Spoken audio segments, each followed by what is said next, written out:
শুরু থেকে স্যার আমার কোমরে ব্যথা ছিল, হুম। বাম দিকে চলে যেত ব্যথা। তো আপনার এই ব্যথা কত বছর ধরে? স্যার এই ব্যথাটা প্রায় 2023 সালে থেকে স্যার ছিল। কেমনে টান দিয়েছিলেন একটু দেখেন, আসতে সাবধানে। আবার এইদিকে এখান দর্শক, থেকে এই যে ভুল টান, কারো যদি কোনো কিছু উঠাইতে হয় সামনে থেকে, তাকে এই বসেন আমার মতো। 27 দিন পর এখন আপনার কি অবস্থা? আলহামদুলিল্লাহ আমি এখন অনেকটা সুস্থ আছি। অনেকটা ভালো আছেন। বিসমিল্লাহির রহমানির রহিম। দর্শক, আমাদের এখন যে রুগী, ওনাকে আমরা প্রশ্ন দিয়ে শুরু করব। ওনার আইকিউ টেস্ট হবে, তারপরে ওনার রোগ নিয়ে আমরা আপনাদেরকে জানাবো। জনাব মোহাম্মদ শরীফ মিয়া, উনি সৌদি আরব থাকে। সৌদি আরবের রাজধানীর নাম কি? রিয়াজ স্যার। এই যে পাশ করছে, আলহামদুলিল্লাহ। অনেকে রাজধানী জানে না, দীর্ঘদিন কাজ করতে থাকে। তো সৌদি আরবের এই রিয়াদ প্রবাসী জনাব শরীফ সাহেব কিশোরগঞ্জ জেলার রুগী। কিশোরগঞ্জ বাংলাদেশে একটা বড় জেলা এবং নামকরা জেলা। এখান থেকে অনেক জ্ঞানী গুণী পৃথিবীতে আসছে। তো ওনার যে সমস্যা সেটা আমরা ডায়াগনোসিস করেছি PLID L5S1 with gouty arthritis. এই যে মধ্যপ্রাচ্যে যারা থাকে, স্পেশালি মধ্যপ্রাচ্য মানে অল আরব কান্ট্রিগুলো আছে, যেগুলো আছে ধরেন দুবাই, সৌদি আরব, কাতার, কুয়েত, মানে বাহরাইন যা আছে, এখানে আমাদের প্রবাসীদের একটি প্রবলেম, ওনাদের খাবার সব সামুদ্রিক খাবার খাইতে হয়, প্রসেস ফুড খাইতে হয়।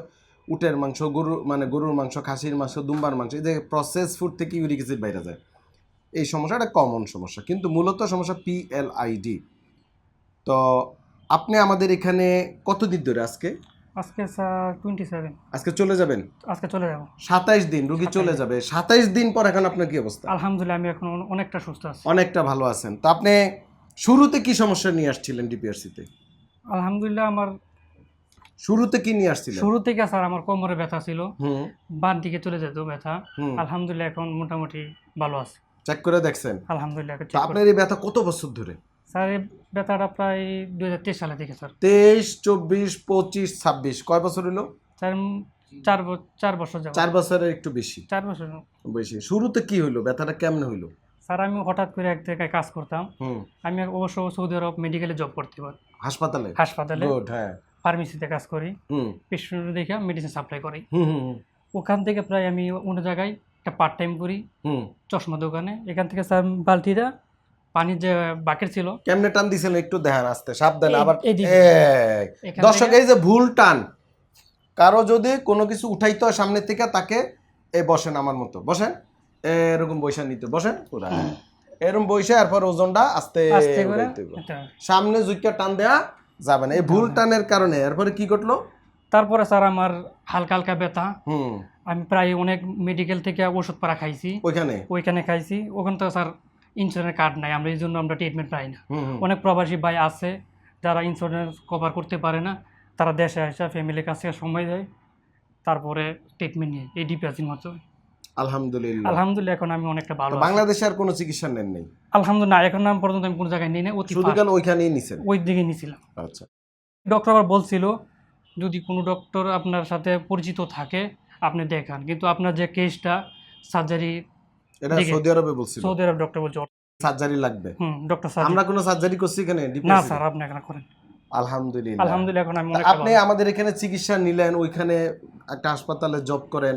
ওভারঅল আমাদের এই যে আমরা যে আপনার যে PLID কোমর ব্যথার যে চিকিৎসাটা দিলাম, আপনার কাছে কি মনে হইলো? মানে করেন যদি তুলনা করি ওদের সাথে, আমাদের ট্রিটমেন্ট সিস্টেমটা কেমন? নফস সেম স্যার, কোনো ফারাক নাই স্যার। ফারাক নাই না আলহামদুলিল্লাহ, সৌদি আরব যে মেশিন এগুলো বাংলাদেশের আলহামদুলিল্লাহ সেম কানেক্টর।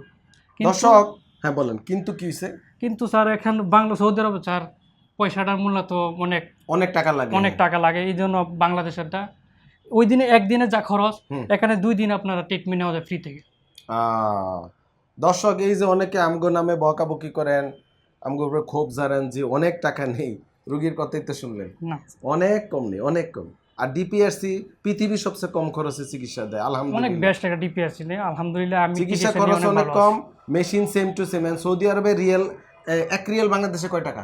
স্যার এখন তো প্রায় 32 টাকা। 32 টাকা রিয়েল, বুঝেন? কিন্তু তো কত ধনী দেশ, তার মেশিন আমার মেশিন, উনার কথা সেম। কত হয়েছে? মেশিন থাকলে হইব না, মেশিন বিহাইন্ড ম্যান।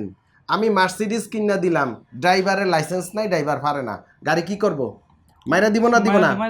আর আমরা বাংলাদেশে টাটা কন আর টয়েটা কন, জক্কর মক্কর কন আর দোলাইখাল বলেন, আমগো ড্রাইভার ভালো আলহামদুলিল্লাহ। আলহামদুলিল্লাহ অনেক স্যার, অনেক আমগো ড্রাইভার ভালো, আমরা সিপা চাপা দিয়ে চালাইতে পারি, অবশ্যই পাহাড় দিয়েও চালাইতে পারি, পানি দিয়েও চালাইতে পারি, নাকি? অবশ্যই স্যার।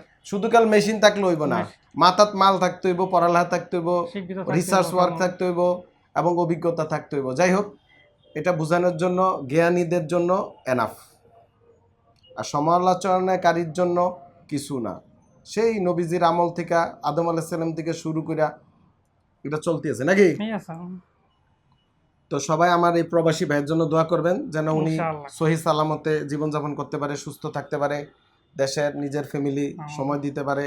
মানে এই সুস্থতা হচ্ছে বিশাল একটা আল্লাহ পাকের নিয়ামত। সুস্থতা আল্লাহ বড় একটা নিয়ামত, বড় নাম, প্রধান নিয়ামত, প্রধান প্রধান প্রধান। আমি যতটুকু জানি মুসা আলাইহিস সালাম আল্লাহরে বলছিল যে আল্লাহ, আমি যদি তোমার জায়গায় থাকতাম তুমি আমার কাছে কি চাইতে? আল্লাহ কি কইছে? সুস্থতা। সুস্থতা, এটা নিয়ামত। আপনার প্রধানমন্ত্রী, আপনি স্বাস্থ্যমন্ত্রী, আপনি অমক মন্ত্রী, তমক মন্ত্রী, আপনি সৌদির বাচ্চা, কিন্তু আপনি অসুস্থ, মানজা নাই, ব্যথা, প্যারালাইসিস, চলতে পারেন না, তাইলে আপনার এই বাচ্চাগিরির কোনো লাভ নেই। থাকবো ঘরে বউ থাকবো, চলে যাবো না? অবশ্যই স্যার, যদিও অসুস্থ মানুষের সাথে একটু সংসার করতে হয়। আমাদের জন্য দোয়া করবেন, আমার রোগীদের জন্য দোয়া করবেন, এবং বিশেষত আমার জন্য বেশি দোয়া করবেন যেন সুস্থ থাকে। আমি সুস্থ থাকলে না প্রবাসী ভাই বোনদেরকে চিকিৎসা দিতে পারবো, নাকি? অবশ্যই অবশ্যই। আসসালামু আলাইকুম ওয়া রাহমাতুল্লাহি ওয়া বারাকাতুহু। ডিপিআরস লিমিটেড, আস্থা, বিশ্বাস ও নির্ভরতায় অবিচল।